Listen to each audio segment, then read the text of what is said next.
सिंह जी जिन्होंने सत्य के प्रतीक के लिए अपने जीवन को इस राष्ट्र के प्रति समर्पित किया। चिड़िया से बाज लड़ाने वाली वो कहावत 29 अक्टूबर को अजमेर कायदो इस्लाम स्थली में ये हम साबित करके दिखाएंगे। तो यही कहना चाहेंगे, किसान हमारे अन्नदाता हैं जो धरती की कोख को चीर करके उसमें अनाज पैदा करके मानव जाति के कल्याण के लिए, क्योंकि अन्न ही सबसे बड़ा प्राण है शरीर के लिए। तो रही बात पैसे की, हम तो सन्यासी हैं और हमारा जीवन का ध्येय होता है कि पैसा कोई बड़ी चीज नहीं।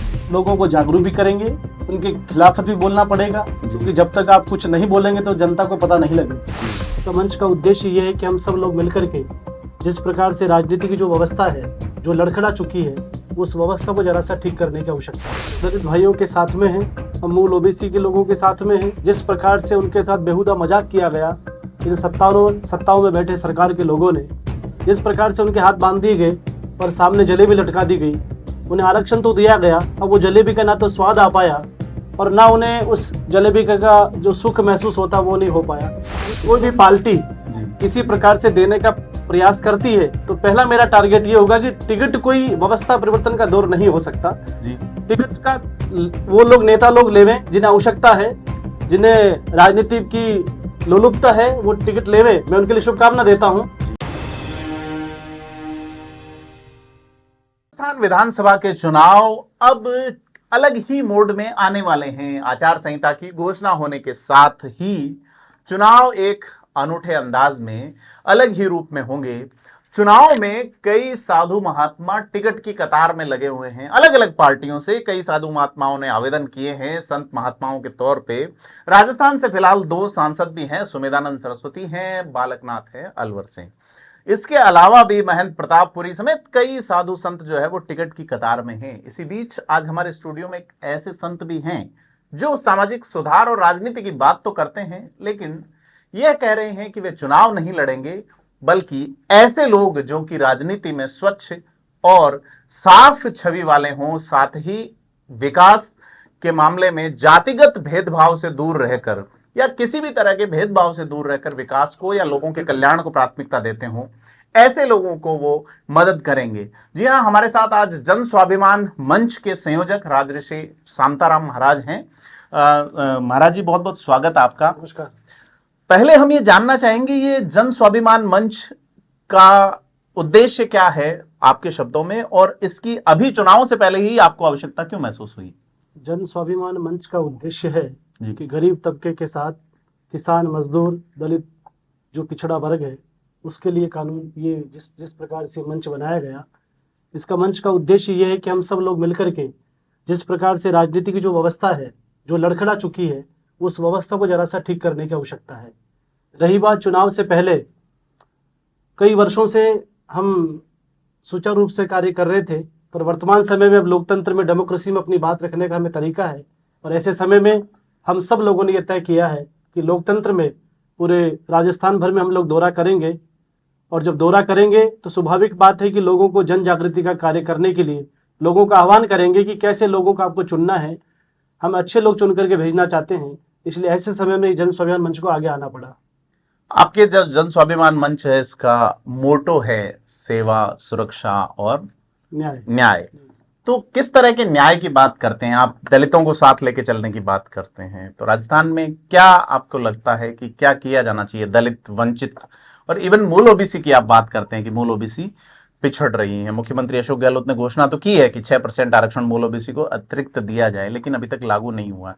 तो इसको आप थोड़ा सा एलोबरेट कीजिए कि बड़ी जातियां फायदा उठा ले जाती हैं जो रिजर्व हैं, तो कैसे अपन कर पाएंगे इसके अंदर लोगों को? हम मूल रूप से दलित भाइयों के साथ में हैं, हम मूल ओबीसी के लोगों के साथ में हैं। जिस प्रकार से उनके साथ बेहुदा मजाक किया गया इन सत्ताओं में बैठे सरकार के लोगों ने, जिस प्रकार से उनके हाथ बांध दिए गए और सामने जलेबी लटका दी गई। उन्हें आरक्षण तो दिया गया, अब वो जलेबी का ना तो स्वाद आ पाया और ना उन्हें उस जलेबी का जो सुख महसूस होता वो नहीं हो पाया। इसलिए हम लोग चाहते हैं कि ये हमारी जो लड़ाई है, ये हमारी लड़ाई जिस प्रकार से हमारा एक जन स्वाभिमान मंच के माध्यम से हम लोग पूरे प्रदेश भर में जन जागरण का काम करेंगे, लोगों को जगाने का काम करेंगे, और मूल ओबीसी भाइयों को हक दिलाने के लिए हम चाहते हैं कि जिस प्रकार से जो व्यवस्थाएं जो चरमराई हुई है उसको ठीक करने के लिए लोगों को ज्यादा से ज्यादा जोड़ेंगे। और दलित वर्तमान समय में सुरक्षित नहीं है। आप देखें, चाहे डांगावास का प्रकरण हो, बहुत सारे प्रकरण ऐसे हुए, मैं अनगिनत प्रकरण आपको गिना सकता हूं, बता सकता हूं जी। ऐसे कुमेर कांड में अभी फैसला आया है, बहुत सारे प्रकरण ऐसे हैं, पर उस फैसलों को पढ़ करके सुनकर ऐसा लगता है कि कहीं ना कहीं दलितों के साथ सम्मान अभी भी जो होना चाहिए था वो नहीं हो पाया। हम आजादी के इस वर्ष में जी रहे हैं, इतने वर्ष आजाद होने के पश्चात में अभी भी गुलामों की बेड़ियों से हम निकले हुए नहीं हैं। तो जन स्वाभिमान मंच गुलामी की बेड़ियों से मुक्त करने का काम करेगा। हम सब लोग इंसान हैं, हम मानवतावाद स्थापित करना चाहते हैं, जातिवाद हमें कतई बर्दाश्त नहीं है। जी। क्या लगता है, अगर आपको कोई टिकट ऑफर करता है तो क्या आप चुनाव लड़ेंगे? देखिए, क्योंकि ये सवाल सबसे ज्यादा ये कह रहे हैं लोग कि शांताराम जी चुनाव लड़ना चाह रहे हैं। देखिए, टिकट कोई भी पार्टी किसी प्रकार से देने का प्रयास करती है तो पहला मेरा टारगेट ये होगा कि टिकट कोई व्यवस्था परिवर्तन का दौर नहीं हो सकता। टिकट का वो लोग, नेता लोग लेवें जिन्हें आवश्यकता है, जिन्हें राजनीति की लोलुपता है, वो टिकट लेवे, मैं उनके लिए शुभकामना देता हूं। पर मुझे व्यक्तिगत तौर पर टिकट नहीं चाहिए। मेरा ये मानना है कि आप सामाजिक व्यक्ति बनकर के लोगों को जितना जगाने का काम करेंगे, लोगों को वास्तव में जो डॉक्टर भीमराव अंबेडकर साहब ने जो संविधान हमें दिया है उस संविधानों के प्रति जागरूक करेंगे, अपने न्याय के प्रति, सेवा के प्रति, सुरक्षा के प्रति, जिन्हें उन्हें जितनी सूचना मिलेगी तो मुझे लगता है कि उसके माध्यम से शायद टिकट की आवश्यकता नहीं रहती। उनको जगाने का जो काम होगा उसके लिए हम समझते हैं कि जन स्वाभिमान मंच एक बहुत बड़ी भूमिका निभाएगा राजस्थान में। हर बार चुनाव में, जैसे हम लोग भी चुनाव कवर करते हैं, तो एक ऐसे सोशल स्ट्रक्चर की कमी रहती है जो चुनाव से इतर रह के, कि भाई वो किसी पार्टी के साथ नहीं है तो इतर रह के वो लोगों को जागरण का काम करें। तो क्या ये भूमिका आप निभा पाएंगे? बड़ा काम है ये, बहुत बड़ा काम है। विशेष रूप से आपने सही कहा, हम लोग निभाने का पूरा प्रयास करेंगे। पूरे राजस्थान भर में हमारे कार्यकर्ता लोग हैं जो हमसे जुड़े हैं, हमारे अनुयायी हैं। कितने जिलों में दौरा कर चुके हैं आप? हम लोग करीब नहीं करते करते अभी 10-15 जिलों में हम दौरा कर चुके हैं जी। और आगे भी करने का हमारा पूरा प्रयास रहेगा। पूरे कार्यकर्ता जहां जहां हम सूचना दे रहे हैं, लोग जुड़ रहे हैं, जहां भी जाते हैं 500, 1000, 2,000 की संख्या रहती है। और विशेष रूप से आश्चर्य की बात यह रहेगी, चुनाव के समय में मातृशक्ति हमारे ज्यादा विशेष रूप से मंचों पर रही है, आप देखेंगे। तो हम लोगों का ये ध्येय है कि हम जितना हो सके कि निर्विवादित रूप से व्यक्ति अच्छा होना चाहिए, चाहे कोई भी दल का हो, चाहे वो सामाजिक जो राष्ट्रीय पार्टियां हैं, चाहे निर्दलीय है, चाहे कोई भी हो। पर हम लोग, हमारा ध्येय है कि जातिवाद को बढ़ावा ना दे, गुंडा राज स्थापित ना हो। भ्रष्टाचार जिस प्रकार की चरम सीमा पर है, सरकारी दफ्तरों के अंदर पैसा मिलना अपने आप में हैरानियत का विषय है ये। इसलिए हम लोग बड़े जागरूक होकर के हम ये चाहते हैं कि एक अच्छा राजस्थान हम बनाना चाहते हैं जहां अपनापन का राजस्थान लगे। आप महिला शक्ति की बात कर रहे हैं, महिला शक्ति इतनी संख्या में रहती है। राजस्थान महिलाओं के मामले में थोड़ा सा ऐसा बदनाम वर्तमान समय में जिस प्रकार से मैं देखता हूं, चारों तरफ सोशल मीडिया के द्वारा महिलाएं असुरक्षित महसूस कर रही है, हमारी बेटियां सुरक्षित नहीं, हमारी बहनें सुरक्षित नहीं है। मुझे इस बात का बहुत दुख है और खेद भी है। पर क्या करें कि जब तक हम लोग अच्छे लोगों को चुन करके विधानसभा पर नहीं भेजेंगे तो शायद हो सकता है कि कानून में जो लचीलापन है, उस कानून की व्यवस्था को ठीक करने की महत्व आवश्यक है। एक मंत्री विधानसभा में बोल जाते हैं कि राजस्थान में दुष्कर्म इसलिए ज्यादा होते हैं कि यह मर्दों का प्रदेश है। कैसे देखते हैं बाबू? मैं समझ सकता हूं कि ऐसे मंत्रियों को शायद राजस्थान में रहने का हक अधिकार नहीं है। उन्हें यह पता नहीं कि राजस्थान महापुरुषों की भूमि है, राजस्थान बुद्धिजीवियों की भूमि है। यहाँ पर राजस्थान में ऐसी ऐसी वीरांगना महिला हुई जिनका नाम लेकर के हम अपने बच्चों को प्रेरणा देते हैं। शायद ऐसे मंत्री लोग इस प्रकार कृत्य कैसे कर लेते हैं, ऐसा कैसा सोच लेते हैं। मुझे बहुत दुख इस बात का है कि ऐसे लोग और पब्लिक उनको चुन करके भेजती है। मैं जनता जनार्दन से राजस्थान के वासियों से अपील करना चाहूंगा, जो भी नेता महिला असम्मान की बात करेगा, महिलाओं के अपमान की बात करेगा, महिलाओं की खिलाफत जो बोलेगा, हमारी बहन बेटियां सुरक्षित जब तक नहीं होगी, क्योंकि शास्त्र कहता यत नारीस्तु पूज्यन्ते रमन्ते तत्र देवता। जहां नारी का सम्मान नहीं, वो धरती कभी स्वर्ग नहीं बन सकती है। हमें इस धरती को स्वर्ग बनाना है तो नारी का सम्मान करना होगा। और ऐसे जो असामाजिक तत्व रूपी जो नेता हैं, उन्हें जरा सा हम लोग आईना दिखाने का काम करेंगे।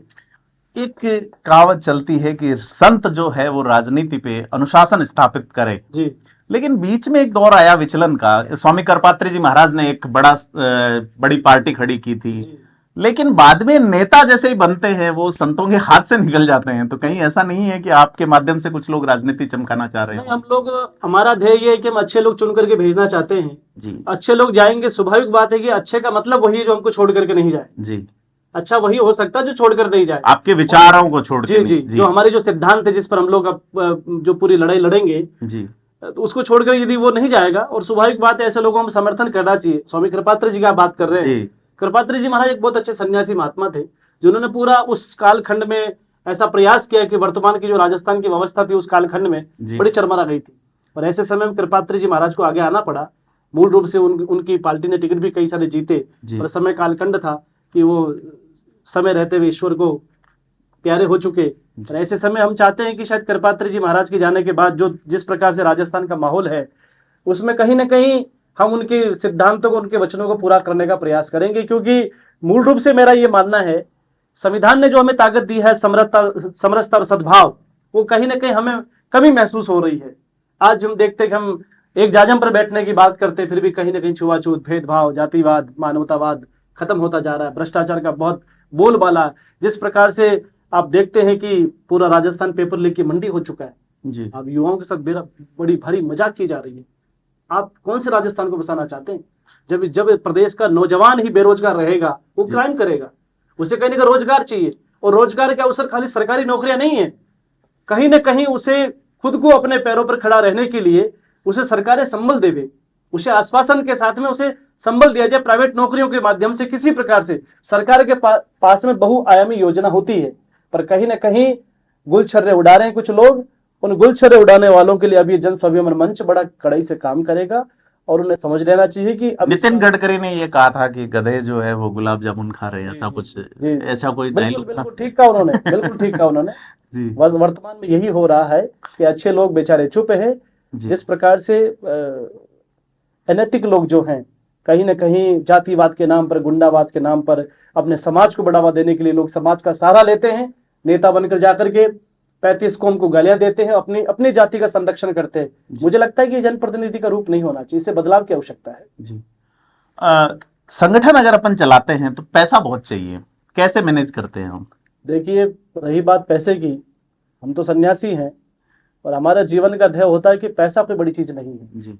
जब आप अच्छे कार्य में निकलते हैं तो कहीं ना कहीं ईश्वर भी आपका सहयोग करता है, और ईश्वर का ही रूप जनता है। जनता हमारा विशेष रूप से सहयोग कर रही है। जो छोटे मोटे जो कार्य हैं, दैनिक जो खर्चे हैं, उसके लिए भी कहीं ना कहीं बहुत सारे भामाशाह, जिन लोगों से हमने जाकर अपना विजन बताया, लोगों ने हमारे साथ खड़े होने का हमें आश्वासन दिया है, और कुछ खड़े भी हैं। पर आपके माध्यम से थिंक 360 जो है, उसके माध्यम से हमारी विचारधारा लोगों तक पहुंचेगी जी। मुझे लगता है कि हमारी विचारधारा सुनकर लोग हमारे पास आएंगे, और उन्हीं के सहयोग से सब चलेगा। सवाल ये है कि व्यवसायी सपोर्ट कर रहे हैं, जैसा आप बता रहे हैं, तो सरकारी व्यवस्था में बहुत टैक्स देने के बावजूद क्या वो संतुष्ट हैं? वो भी चीजें बदलना चाह रहे हैं, या वो भी कहीं ना कहीं व्यवसायी लोग अपने अपने क्षेत्र में जिस प्रकार की वो टैक्स देने के बाद में भी असुरक्षा महसूस करते हैं, अपना आपको जी कंफर्टेबल महसूस नहीं करते हैं। उन्हें कहीं ना कहीं गुंडा तत्वों का प्रभाव रहता है। ऐसे लोग भी, उनकी भी पीड़ा है जी। और उनकी पीड़ा को हम ये चाहते हैं कि मानव जाति, पूरे राजस्थान के वासियों की पीड़ा जो है, हम इसके मंच के माध्यम से सरकारों तक पहुंचाएंगे। और सरकारें जब नहीं मानती है तो हम इस टीवी चैनल के माध्यम से निवेदन करना चाहेंगे कि आप अच्छे लोगों को चुन करके भेजें, किसी पार्टी के मत को नहीं देखें, किसी पार्टी के प्रभाव को नहीं देखें। अच्छे लोगों का मतलब यह है जो सबकी बात कर सके, विकास की बात करे, जातिवाद नहीं, भ्रष्टाचार नहीं, गुंडाराज नहीं। इस विधानसभा चुनाव के बाद लोकसभा के चुनाव आने वाले हैं। राजस्थान में 24 बीजेपी के सांसद हैं, 1 आरएलपी से हैं जी। तो क्या लोकसभा चुनाव में भी अपना मंच सक्रिय रहेगा? हाँ, चुनाव तो एक माध्यम है, हम सदैव सक्रिय रहेंगे जनता के बीच में, और जनता की आवाज जो उठाते रहेंगे और सदैव कार्य करते रहेंगे। इस पूरे आयोजन में पब्लिक से किस तरह का रेस्पॉन्स आ रहा है? लोग जो आ रहे हैं, जैसे आपने बताया मातृ शक्ति आ रही है, लोग आ रहे हैं, तो व्यवस्था क्यों बदलना चाहते हैं लोग? भ्रष्टाचार उसकी वजह है, या उनको जो चक्कर काटने पड़ते हैं, या जातीय कारणों से जो प्रताड़ना होती है? जैसे आप पहुंचे थे एक जगह, हमने एक फोटो में देखा कि 2 जनों की हत्या शायद हुई थी, तो उसमें कुछ धन भी आपके जो लोग हैं उन्होंने दिया है। तो क्या किस तरह की प्रॉब्लम्स हैं लोगों की? वर्तमान समय आप देख रहे हैं जिस प्रकार से पब्लिक इतनी परेशान है, उनके काम नहीं हो रहे हैं। दूसरा, जिस प्रकार से भ्रष्टाचार का बड़ा बोलबाला, और तीस प्रकार जो नेता जो जीतता है, अपनी जाति को बढ़ावा देता है, उस मोहल्ले में, उस क्षेत्र में, उसके सीमावर्ती जो भी क्षेत्र है जहां से भी जो एमएलए जीत रहा है, वो कहीं ना कहीं जातिवाद को बढ़ावा देता है। जो योग्य व्यक्ति जो है, जो वास्तव में जिनको नीड आवश्यकता है, ऐसे लोगों जब काम नहीं होते, वो लोगों की बड़ी भारी समस्या देखने को मिल रही है। इसलिए मुझे लगता है कि युवा और सब हमारा किसान, हमारा नौजवान सब हमारे साथ में खड़ा है, और उनसे बड़ी हमको अपेक्षा भी है, और बढ़ चढ़ के वो लोग हिस्सा ले रहे हैं। किसानों वाले मुद्दे पे वैसे तो राजनेता हमेशा सक्रिय रहते हैं, अभी फसल खराब हुई बारिश की वजह से तो उस पे कोई बोले नहीं। हम तो यही कहना चाहेंगे, किसान हमारे अन्नदाता हैं, जो धरती की कोख को चीर करके उसमें अनाज पैदा करके मानव जाति के कल्याण के लिए, क्योंकि अन्न ही सबसे बड़ा प्राण है शरीर के लिए, तो सरकारों को ध्यान में देना चाहिए। और यदि व्यक्ति अच्छे लोग चुनकर जाएंगे तो हम उनसे सबसे पहले किसानों के लिए, दलितों के लिए और जो हमारे नौजवान हैं उसके लिए हम जरूर उनको बाध्य करेंगे। एक लाल डायरी का इशू आया था राजस्थान की सरकार में, आपने देखा होगा, आप क्योंकि अब सारी चीजों पे नजर रख रहे हैं, आपकी टीम रख रही है, क्या लगता है आपको? इस तरह की डायरी लिखी गई है जिसमें कई सारे हिसाब हैं, जिस प्रकार प्रधानमंत्री उल्लेख कर रहे हैं उसका, जिस प्रकार से आपके माध्यम से मैं सुन रहा हूं, पहले मैंने भी सुना है जी। एक उदयपुर के शायद विधायक हैं राजेंद्र, उदयपुर वाटी के जी, उनके माध्यम से सुना। तो लाल डायरी है, स्वाभाविक बात है, कहीं ना कहीं जो लाल डायरी की जो चर्चा सुनी, अब इस प्रकार के बड़े राजनेताओं की जो विचारधारा है वो जितना आप बेखूबी समझ सकते हैं उतना शायद हम लोग अभी प्रारंभिक रूप से हमारा जो मिशन जो है वो अलग है जी। तो महाराज मैं ये जानना चाह रहा हूं कि अपना स्टेप बाय स्टेप क्या प्रोसेस है कि चुनाव में आप लोगों को जागरूक करेंगे या ऐसे भ्रष्ट लोग हैं उनका विरोध करेंगे सीधा सा? हम लोगों को जागरूक भी करेंगे, उनके खिलाफत भी बोलना पड़ेगा, क्योंकि जब तक आप कुछ नहीं बोलेंगे तो जनता को पता नहीं लगेगा जी। दूसरा हमारा तीसरा विजन ये है कि हम आने वाली 29 अक्टूबर 2023 जी अजमेर में कैड विश्राम स्थली में जी हम 7 से 8 लाख लोग इकट्ठा करना चाह रहे हैं जी। और उसमें सभी जाति बिरादरी के लोग वहां पहुंचेंगे जी। वहां हमारे अल्पसंख्यक भाई भी आएंगे, वंचित भी, पीड़ित भी, दलित भी, अनारक्षित भी, सभी भाई लोग वहां पहुंचेंगे। और सभी आवाम राजस्थान से निवेदन कर रहे हैं कि आप ज्यादा ज्यादा संख्या पहुंचे। आपकी जो भीड़ इकट्ठी होगी, पब्लिक जो पहुंचेगी, उसके माध्यम से हम अपनी बात सत्ता के गलियारों तक पहुंचाने का पूरा प्रयास करेंगे। एक जमाना हुआ करता था जब संतों का इतना प्रभाव होता था या सामाजिक जो काम करते थे उनका इतना प्रभाव होता था, जब राजतंत्र हुआ करता था या किसी भी तरह की, अगर अपन वेस्टर्न कंट्रीज की फिलॉसफी देखें, अपन अगर अरस्तु के टाइम का देखें या उससे पहले सुकरात के समय का देखें, फिलिप जो थे राजा, उनके चरणों में बैठा करते थे, वो लोग सोचते थे कि कहीं संत नाराज हो गया तो क्या होगा। और आजकल ज्यादातर संत टिकटों के लिए नेताओं की चरण वंदना में जुटे रहते हैं। उसी बीच अगर एक संत कोशिश कर रहे हैं तो निश्चित तौर पर जनता को उसमें एक बार की, उस सिस्टम को एक बार की देखना चाहिए कि क्या कह रहे हैं। तो आपका कहना है 29 अक्टूबर को कायड़ विश्राम स्थली है, वहां आप इवेंट एक करेंगे बड़ा, जिसमें बड़ी संख्या में भीड़ जुटा के जागरूकता के साथ साथ, हालांकि मुझे लगता है राजनीतिक रूप से भी 29 अक्टूबर तक चेहरे तय हो जाएंगे पार्टियों की ओर से कि कौन है। तो जो पार्टियां या जो लोग दागी लोग चुनाव लड़ना चाह रहे हैं तो आप वहीं टारगेट कर लेंगे उनको? जी, बिल्कुल सही कह रहे हैं आप। तो क्या मतलब तारीख बड़ी चुन के रखी है आपने? तारीख भी चुनी है, और इसलिए दूसरा कारण ये था कि दशहरा भी पूरा हो जाएगा जी, नवरात्र भी पूरा हो जाएगा, दशहरा, उसके बाद में ये तारीख लोगों के लिए सुटेबल भी है। और चुनाव का मेन जो लोग हमारे सामने प्रत्यक्ष आएंगे, जिन्हें टिकट मिलेगा, हम ये भी तय कर पाएंगे कि इनकी छवि क्या है, किस छवि के व्यक्ति हैं, और उसके अनुसार जन स्वाभिमान मंच पूरा राजस्थान भर में ये ऐलान देगा। और social media, print media, mouth media के माध्यम से हम तय कर पाएंगे कि, और हमारी जो गाइडलाइन है उसके अकॉर्डिंग हमारा जो साथ रहेगा, उसके लिए कहीं ना कहीं हम शुभेच्छा व्यक्त करना चाहेंगे। गुरु गोविंद सिंह जी, जिन्होंने सत्य के प्रतीक के लिए अपने जीवन को इस राष्ट्र के प्रति समर्पित किया, चिड़िया से बाज लड़ाने वाली वो कहावत 29 अक्टूबर को अजमेर कायड़ विश्राम स्थली में ये हम साबित करके दिखाएंगे। इसलिए आपसे आग्रह, विशेष अपील टीवी के माध्यम से कि आप 29 अक्टूबर 2023 कायड़ विश्राम स्थली अजमेर जरूर पधारें। तो ये थे संत शांताराम जी महाराज, जिन्होंने जन स्वाभिमान मंच के माध्यम से राजस्थान की राजनीति में एक नई शुरुआत की कोशिश की है। दावा आपका यह है कि राजनीतिक व्यक्ति अगर शुचिता के साथ राजनीति करते हैं तो सहयोग करेंगे, शुचिता वाले व्यक्ति को अगर राजनीतिक पार्टियां मैदान में नहीं उतारती तो विरोध करेंगे। और अपील आपकी यह है कि 29 अक्टूबर को अजमेर की कायड़ विश्राम स्थली में आप एक बड़ा आयोजन करने जा रहे हैं, बहुत बड़ी संख्या में आप भीड़ जुटाने की का दावा कर रहे हैं। इससे पहले आप राजस्थान के करीब 10 से 15 जिलों में गए हैं, कई विधानसभा क्षेत्रों में। चुनाव से पहले इनका 200 विधानसभा क्षेत्रों में जाने का टारगेट है, लोगों को जागरूक कर रहे हैं। जैसा कि आपका कहना, महिला शक्ति बड़ी संख्या में इनके साथ जुड़ रही हैं। देखना यह है कि राजस्थान का विधानसभा चुनाव जो कि अब रोचक होने वाला है, उसमें इस तरह के सामाजिक संगठन कैसी भूमिका निभाएंगे, यह देखने के लिए आप सब्सक्राइब करें थिंक 360 को।